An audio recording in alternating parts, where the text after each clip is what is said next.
jotono lamsao chenibo Smile TV channel o cheni ramraibari panchayat ka borok ni panchayat ni borok phaiye belubai bidan borok block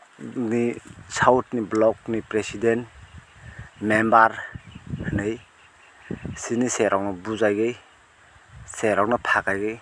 borok sini rajniti tipramo thana thungka borok asole bau tipramo thana samung tangnaya borok dalali emon jat dalali boni kunu thik rui diman korui sak torjago sak sijago borno wansuya borni kongno siya borno kono ringya borok emti jara hai borok bini panchayat bo swnamya bini panchayat ni borok no siya bo sabo tama tang sabo tangya siya bini panchayat phai bo sini jeng prothom ni nokhnai sini borok no se bo kaukse singya borok boroni no nai samung tangnani aboterno member edo committee khlai rago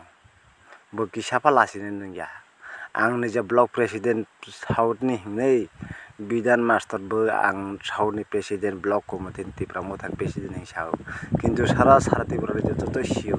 bo south kuno committee khane obodero makhang lasiya belution member hene bo south ni block committee member kuno tabo mothani kuno decision party circular khlaimya ko nungba bro si sak ta sijagdi niji sijagmani abo saya nije tota tojagdi nini panchayat ni kas khaide sini panchayat ni kas khaine tamma nungba sini panchayat approve rung borong alka borong ni bumro sini je somosto jeng jotono jai baksa je committee khanai siddhanto na oi siddhanto butamba siya khumlung ni bum approve tamba ulta falta phaika mana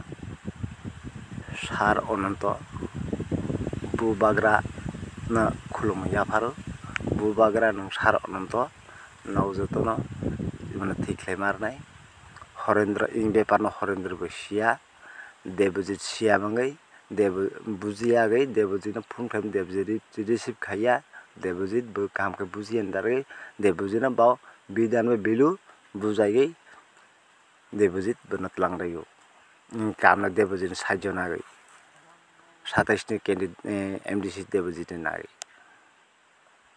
manau wan sudi sarononto bubagra no khulumaya par no wan sudi imte hete bahai ke pati khainai bahai ke pati tangnai